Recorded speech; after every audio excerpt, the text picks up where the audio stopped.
법원 승진 부동산 등기법입니다. 10문제고요.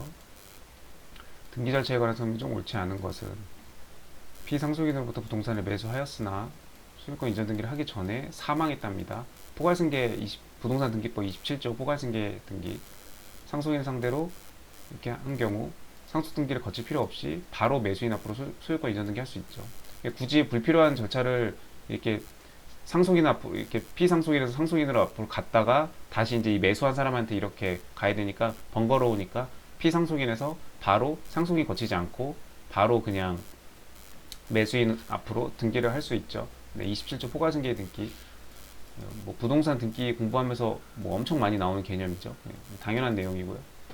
가처분 권리자가 보전하기 위해서 상속인들을 상대로 해서 집행법원 이를 인용하고 피상속인 명의 부동산에 관하여 상속관계를 표시하여 이 다 예규 선례 다 부동산 등기법은 다 민사법 형사법이 판례 내용이듯이 다 판례 조문이 문제듯이 이 부동산 등기법도 조문 아니면 다 예규 선례입니다. 예규 선례. 판례보다는 예규 선례가 많죠. 이것도 다 예규 선례 내용이고요. 그래서 원인 행위에서 이렇게 하기 위해서 그래서 집행법원이 이걸 인용해주고 상속관계도 다 표시했죠. 법원이 다 알고 있고 이렇게 해서 촉탁하면 상속등기 거칠 필요 없이 가처분 등기를 할 수 있습니다. 상속등기를 거칠 필요 없이 이렇게 하는 경우들이 되게 많죠.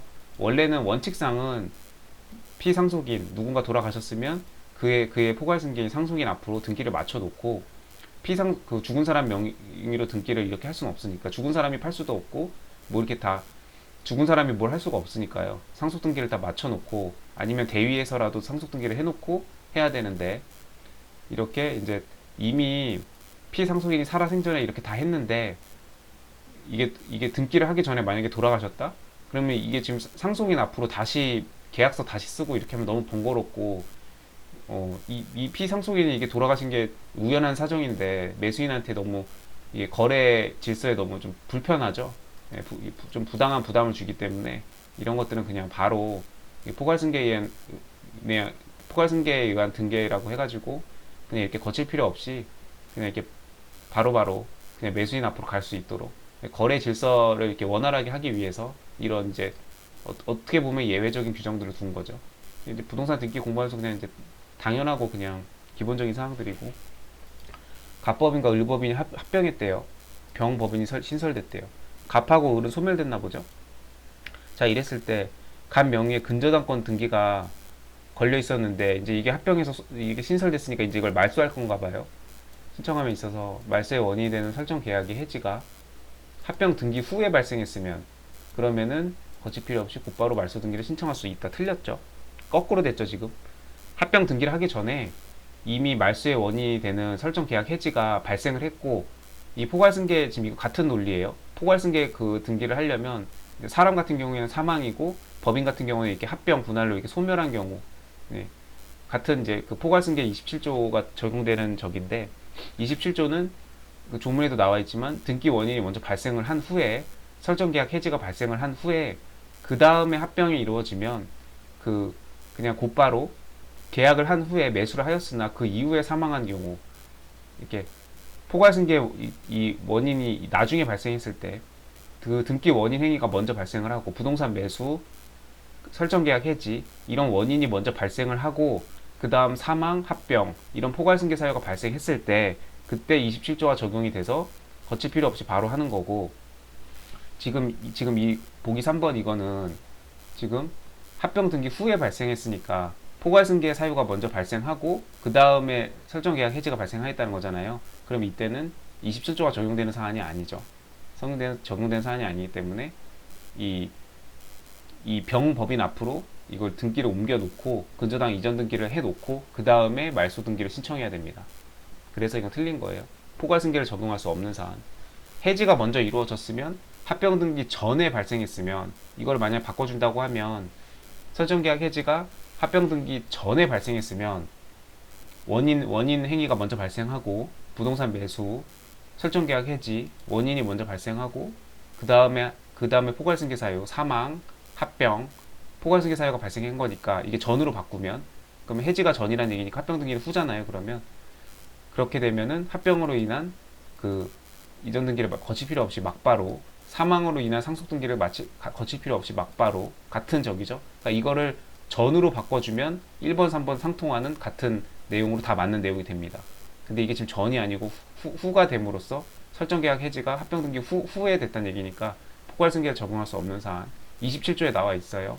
정확히 항상 조문 확인하시고 4번은 맞는 4번은 맞는 거겠네요. 그럼 근저당권의 피담보채권 확정 전에는 계약량도 해야죠. 피담보채권 양도나 대위 변제로 인한 할 수 없어요. 이거는 피담보채권이 확정된 후에 피담보채권이 확정된 후에 양도를 하든지 변제를 하든지 그때 할 수 있는 거고 확정 전에는 할 수 없습니다. 여기까지 맞아요. 상속이나 회사 합병 등 포괄승계를 원인으로 한 근저당 이전 등기는 가능하다. 이거 맞죠? 예. 지금 이거는 지금 피담보채권 양도나 대위 변제는 법률 행위죠. 어떤 행위를 해가지고 이렇게 하는 건 안 돼요. 피담보 확정 전에 이때는 계약 양도를 해야 되고 다 부동산 등기 지금 부동산 등기지. 네.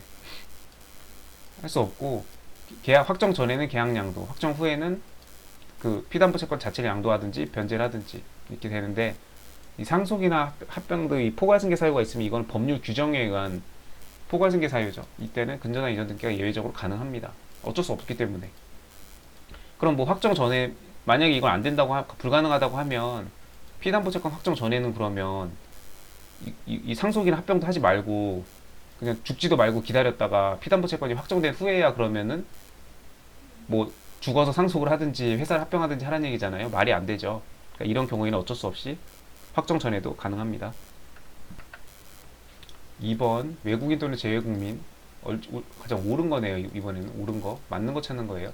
미국에서 발행한 공문서를 첨부하여 등기 신청하는 거예요. 자, 외국에서 발행한 공문서 또는 외국 공증인이 발행한 그 문서, 네, 이거는 아포스티브 받아야죠. 그 공문서에 따라 미국에 주재하는 미국은 우리나라랑 아포스티브 체결된 국가죠. 주재하는 대한민국 공증담당 영사로부터 문서의 확인을 받거나 아포스티를 붙여야 한다. 이게 언뜻 보면 맞는 것 같은데 지금 옳은 거 찾는 거니까 하나는 맞고 지금 세 개는 틀렸다는 얘기 아니에요. 그러면 그 세 개 틀린 것들은 그럴싸하게 맞는 것처럼 냈겠죠. 헷갈리게 해야 되니까. 이거 지금 틀린 거예요.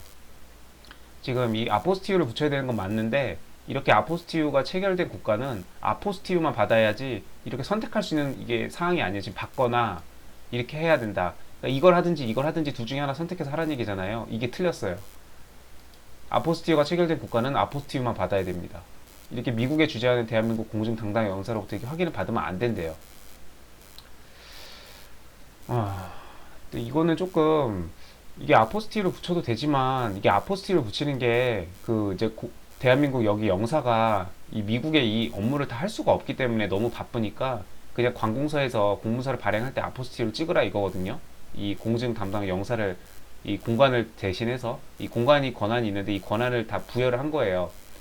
그래서 우리나라에서도 그 동사무소에서 등본 뗄 때 외국에다 제출할 거면은 그 직원한테 아포스티유 이거 해주세요 그러면 아포스티유 해주거든요. 그냥 그 동사무소 직원이 그냥 전산 시스템에서 주민등록 등본 뽑는 시스템에서 그 저기 버튼 하나만 누르면 돼요. 아포스티유 찍는 게 있어요.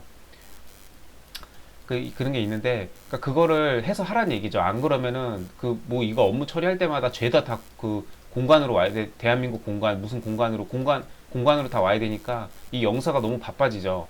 그러니까 우리나라에는 각 전국에 동사무소가 있듯이 미국에도 이 공문서를 그 발행하는 기관에서 아포스티를 찍으라 이거죠. 협약 체결되어 있으니까. 여기 영사관으로 이거 갖고 오지 말라 이거죠. 영사한테 갖고 오지 말라 이거죠. 공관으로. 그래서 이게 선택이 아니고 아포스티가 체결되어 있는 나라면은 아포스티를 반드시 받아야 된다. 이게 선택상으로 되어 있는 게 아니다. 우리 규정상은 예규 선례상은 그래요. 이게 막 명확하다고 보기는 힘든데 예규 선례상은 그렇습니다. 그리고 지금 이 부동산 등기법을 출제하신 분이 이분이 이제 올해 법무사 2차 부동산 등기법도 출제하실 텐데 그 사이에 그 공무원 저기 인사 발령이 있지 않는 한은 이 출제하시는 분이 그대로 낼 텐데 지금 이거를 지금 여기 4번이 확실히 맞는 게 있거든요. 가다반도 당연히 4번이고 그럼 지금 이 1번, 2번, 3번은 지금 틀린 지문으로 냈다는 얘기잖아요. 그렇기 때문에 이게 틀린 지문으로 이렇게 해서 낸 거라면은 이거 확실히 알아둬야 될 것 같습니다. 2차 답안 쓸 때도 이거 해주면 좋겠죠.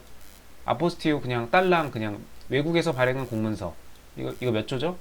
부동산 등기 규칙 46조 1항 9호 8호 9호 10 몇 호인가 하여튼 맨 뒤에 있죠. 46조 첨부정보.